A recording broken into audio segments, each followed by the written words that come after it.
So ఇతను ముందుకెళ్ళాడు. అయితే ఇక్కడ చాలా ముఖ్యమైనటువంటి విషయం ఏంటంటే, దేవుడు మూర్ఖంగా ప్రవర్తించమని ఎప్పుడు మనకు చెప్పలేదు. అందరు వింటున్నారా?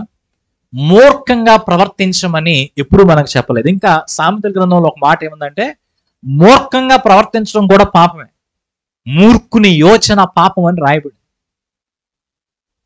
దేవుని యొక్క పనుల విషయాల్లో జ్ఞానం కలిగి మనం వ్యవహరించడం చాలా అవసరం.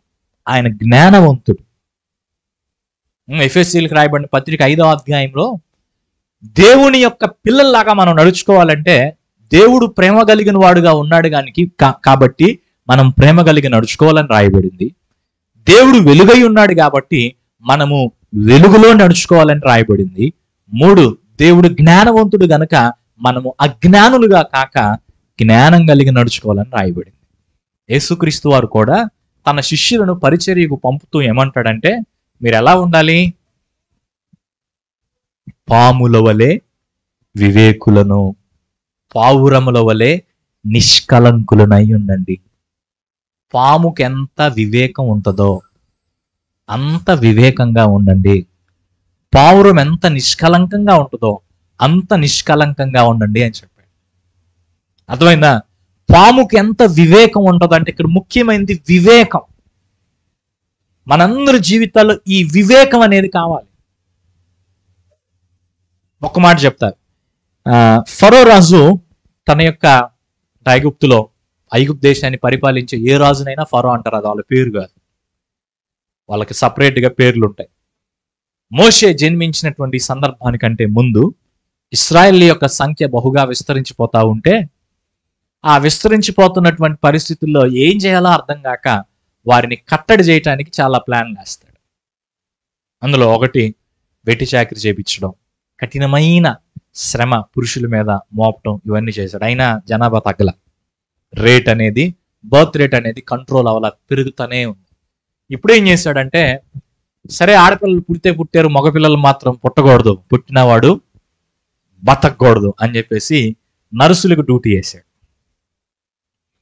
నర్సులకు ఏమని డ్యూటీ చేశాడంటే, మీరు ఏం చేస్తారంటే డెలివరీలు చేసే టైంలో ఆడపిల్ల పుడితే మాత్రం మనకేం గొడవ లేదు, ఆడపిల్లతో మంచిగానే ఉంచండి.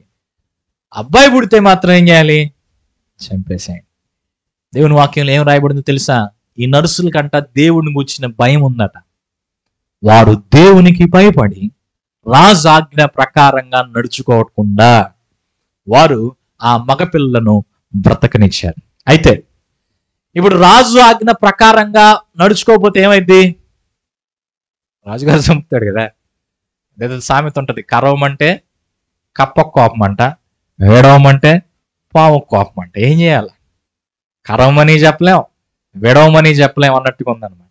చేస్తేనేమో దేవుడు కొడతాడు, చంపకపోతే రాజు కొడతాడు. సరే ఏదైనా దేవుడే చూసుకుంటాడు అన్నట్టుగా వీళ్ళు వారిని బ్రతకనిచ్చారు. కడుపులో చంపినా, బయటకు వచ్చినాక చంపినా చంపటమే. Whether it is an abortion or infant killing, ఏదైనా కానీ చంపటం హత్యే. అయితే అది దేవునికి వ్యతిరేకం కనుక వీరు దాన్ని చేయడానికి ఇష్టపడలేదు. మరి ఇప్పుడు రాజుకి ఏం సంజాయిషి చెప్పాలి? చాలా చక్కగా ఆన్సర్ చెప్తారు రాజుగారికి. ఏం చెప్తారంటే, వెళ్ళి, రాజా, ఈ హెబ్రీ స్త్రీలు ఉన్నారే, వాళ్ళు ఐగుప్తు స్త్రీలు లాంటి వారు కాదయ్యా, వాళ్ళు చాలా చురుగ్గా ఉంటారు. మేము వాళ్ళ దగ్గరికి వెళ్ళి డెలివరీ చేయాల్సిన అవసరమే లేదు. మేము వెళ్ళక ముందే వాళ్ళ డెలివరీలు అయిపోయి ఆ పిల్లల్ని దాచిపెట్టేస్తున్నారు. మేమేం చేశాం?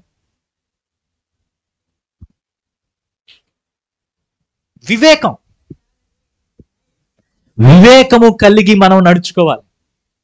దేవుని సేవలోను, దేవుని వాక్యాన్ని ఇతరులకు ప్రకటించడంలోను, అనేక మందిని దేవుని కొరకు సంపాదించుట్లోను ఈ వివేకం కావాలి.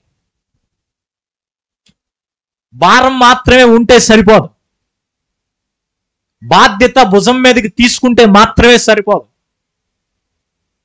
దానికి ఒక ప్రణాళిక కావాలి, దానికి ఒక విధానం అనేది ఏర్పాటు చేసుకోవాలి. అప్పుడు మాత్రమే విజయాన్ని చూడగలుగుతాం. ఇక్కడ ఎలీషా కూడా ఈ యవనస్తుని పంపిస్తూ ఒక మాట చెప్పాడు. నువ్వేం చేస్తావంటే, రామోత్ గిలాద్ అనే ఆ ప్రాంతానికి వెళ్ళిన తర్వాత అందరిలో యెహూ అనే వ్యక్తి ఒక ఆయన ఉంటాడు, ఆయన్ని పిలు. పిలిచిన తర్వాత ఆయన్ని సీక్రెట్గా రూమ్లోకి తీసుకెళ్ళి, ఎప్పుడైతే సీక్రెట్గా రూమ్లోకి తీసుకెళ్తున్నాడో అదే చాలా పెద్ద ప్రశ్న, ఎందుకు సీక్రెట్గా తీసుకెళ్తున్నాడు అనేది. సీక్రెట్గా రూమ్లోకి తీసుకెళ్ళిన తర్వాత ఆయన తల మీద నువ్వు తీసుకొచ్చిన తైలం పోసి, నేను నిన్ను ఇశ్రాయేలు మీద రాజుగా అభిషేకించాను అని చెప్పు అని చెప్పి ఏం చేయాలి, అర్జెంటుగా అక్కడ నుంచి తలుపు తీసి పారిపో. నేను ఎందుకు పారిపోవాలి అంటే కుదరదు, కొన్నిసార్లు పారిపోవాలి. యవనస్తులంగా మనం చేసే ఒక తప్పు చెప్పిన, ఎక్కడ పారిపోవాలో అక్కడ పోరాడతాం, ఎక్కడ పోరాడాలో అక్కడ పారిపోతాం. మేజర్ మిస్టేక్ అది. ఎక్కడ పారిపోవాలో అక్కడ పోరాడతాం, అక్కడ నువ్వు పోరాడకూడదు, పారిపోవాలి. యవ్వనేచ్ఛలకు దూరంగా పారిపోవటమే పోరాటం కాదు. ఎక్కడైతే పోరాడాలో అక్కడ పోరాడం, అక్కడ పారిపోతాం. రెహబాము అని ఒక ఆయన ఉన్నాడు, తన మీదకి యుద్ధం వచ్చిన పరిస్థితుల్లో అన్యాయం ప్రజలకు చేశాడు, ప్రజలు తిరగబడతా ఉంటే నిలబడితే ఏం జరిగేదో పారిపోయాడు. కొన్ని చోట్ల మనం నిలబడాలి, కొన్ని అవమానాలు ఎదుర్కోవటానికి ఇష్టపడాలి, కొన్ని చోట్ల తెలివిగా దాన్ని తప్పించుకోవాలి. ఇక్కడ ఈయన చెప్పిన ఒక మాట ఏంటంటే, ఆ తలుపు తీసి పారిపోమన్నాడు. అలాగే యవనస్తుడు అక్కడికి రావడం, నెక్స్ట్ ఏం చేశాడు, అభిషేకం చేయడం, తర్వాత ఏం చేయాలో కూడా చెప్పాడు. అతను ఏం చేయాలో కూడా చెప్పాడు. అంటే ఏంటి, నువ్వు రాజు అయిన తర్వాత, యెహూ రాజు అయిన తర్వాత పలానా వ్యక్తులకు నువ్వు శిక్ష విధించాలి, అందుకోసమే దేవుడు నిన్ను రాజుగా ఏర్పాటు చేస్తున్నాడు అని చెప్పి ఆ రాజు ఆ యొక్క ఎలీషా చెప్పిన మాట ప్రకారంగా బహుయుక్తి కలిగి అక్కడి నుంచి వెళ్ళిపోయాడు. సో 4వ పాయింట్ అది, బహుయుక్తి కలిగి సేవ చేయాలి. బహుయుక్తి కలిగి, బహు వివేకం కలిగి మనం సేవ చేయాలి. అంటే దేవుని వాక్యాన్ని ఇతరులకు చెప్పే విషయంలో తగిన సమయం కోసం చెప్పాలి, సమయం కోసం చూడాలి. సామెతల గ్రంథంలో ఒక మాట ఏముందంటే, సరి అయిన సమయంలో లేకపోతే సరి అయిన ప్రత్యుత్తరం అంట బంగారు పళ్ళెంలో పెట్టిన పండులాగా ఉంటుందంట. మనం రాంగ్ టైంలో మంచి మాట చెప్పినా పనిచేయదు. రైట్ టైం ఒక టైం ఉంటుంది. ఇప్పుడు ఒక వ్యక్తిని దేవుని దగ్గరికి తీసుకురావాలంటే అది ఒక ప్రయాసం. ఆ వ్యక్తితో స్నేహం చేసి, ఆ వ్యక్తి యొక్క విషయాలు తెలుసుకొని, ఆ వ్యక్తిని గురించి ఒక శ్రద్ధ కలిగిన వారమై, ఆ వ్యక్తి కొరకు ప్రార్థిస్తూ, ప్రభువా ఈ వ్యక్తితో నీ మాటలు పంచుకోవటానికి నాకు ఒక సమయాన్ని ఇవ్వమని దేవుని ఎదుట పోరాడుతూ, దేవుని దగ్గర వెతుకుతూ, తగిన సమయం కలిగిన రోజున చెప్పాల్సిన విషయాలు చెప్పాల్సిన విధానంలో చాలా క్లుప్తంగా వారికి అర్థమయ్యే రీతిలో చెప్పినప్పుడే సరైన ఫలితాన్ని చూడగలుగుతాం. మొదట ఆ భారం ఉండాలి, నేను నాతో పాటు కొంతమందినైనా యేసయ్య కొరకు సంపాదించాలి. దేవా నా మీద ఈ బాధ్యత పెట్టావు కదా. ఇంకొకటి, మన వయసులో ఉన్న వారిని మనమే సంపాదించగలం. ఎందుకంటే మన వయసులో ఉన్నవారి యొక్క ఆలోచనలు, మన వయసులో ఉన్నవారి యొక్క కోరికలు, ఇష్టాలు మనం మంచిగా అర్థం చేసుకోగలుగుతాం. మనము వారికి చక్కని పరిచర్య చేయగలుగుతాం. సో ఏ వయసులో ఉన్నటువంటి వారిని వారు సంపాదించడానికి ప్రయాసపడలేక అందులో వివేకం ఇవ్వు ప్రభువా అని దేవుణ్ణి అడగాలి. అజ్ఞానంగా కాకుండా, అవివేకంతో కాకుండా వివేకం కలిగి అక్కడ ప్రయాసపడాలి. ఎందుకు ఇతను తొందరగా తలుపు తీసి పారిపోయాడు?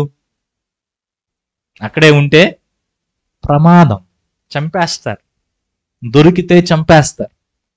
కాబట్టి తను ఆ విధంగా తప్పించుకొని పారిపోయాడు. దానికి సిగ్గుపడకూడదు, దానికి వేరే విధమైన ఆలోచనలు చేయకూడదు. యేసయ్య అంటాడు, మీరు ఒక చోట శ్రమ పొందితే ఇంకొక చోటకి వెళ్ళండి, అంతేగాని శ్రమలో ఇక్కడే చనిపోయేదాకా ఉండొద్దని చెప్తాడు ఒక సందర్భంలో. అంటే ఆ ఒక చోట శ్రమ కలుగుతున్నప్పుడు పులి నోట్లోకి తలకాయ పెట్టినట్టుగా కాకుండా ఇతర ప్రాంతాల్లో కూడా దేవుని మాటలు పనిచేయడానికి లేకపోతే చెప్పడానికి వారు ప్రయాసపడి ముందుకు వెళ్ళమని దేవుడు వారిని ప్రోత్సహించాడు. ఈరోజు దేవుని వాక్యం మనం వింటుండగా ఈ ప్రిన్సిపల్స్ మనం ఇందులో నుంచి తీసుకుందాం. బాధ్యతను స్వీకరిద్దాం. దేవుడు ఏ బాధ్యత మన మీద పెట్టాడో, ఎందుకు దేవుడు మనలను ఎన్నుకున్నాడు, కొంతమందిని దేవుడు వేదిక మీద ఉండటానికి ఎన్నుకుంటాడు, ఇంకొంతమందిని దేవుడు వేదిక వెనకుంటానికి ఎన్నుకుంటాడు. నువ్వు ఎందుకొరకు చూజ్ చేసుకోబడ్డావో నాకు తెలియదు. మరి ఇది నాకు ఎలా తెలిసిద్ది అని మీరు అడిగితే, దేవుడు నీకు ఇచ్చిన తలాంతును బట్టి, దేవుడు నీకు ఇచ్చిన వరాన్ని బట్టి నీ పిలుపు ఆధారపడుతుంది. ఇంకో మాట చెప్తున్నా, దేవుడు నీకు అనుగ్రహించినటువంటి దానిని తీసుకెళ్లి భూమిలో పెట్టొద్దు. ఇది సమయం, ఇది సరైన సమయం దేవుని కోసం పనిచేయటానికి. వారు దేవుని కోసం పనిచేసినటువంటి లేవీల యాజకత్వ పరిచర్యని మనం చూస్తే, దేవుని కోసం పనిచేయటానికి వారు ముందుకు వచ్చినప్పుడు ఒక ట్రైనింగ్ పీరియడ్ లో కొంతకాలం ఉంటారు. ఒక కాలానికి వచ్చిన తర్వాత ఆ యొక్క యాజకత్వ పరిచర్యలో లేదా దేవుని మందిరంలో ప్రత్యక్ష గుడారు పరిచర్యలు కొనసాగారు. మనలో చాలా మందికి చాలా టాలెంట్స్ ఉన్నాయి, ఒక్కొక్కరికి 2-3 ఉండొచ్చు. కానీ ఈ టాలెంట్స్ దేవుని కోసం ఉపయోగిస్తున్నామా?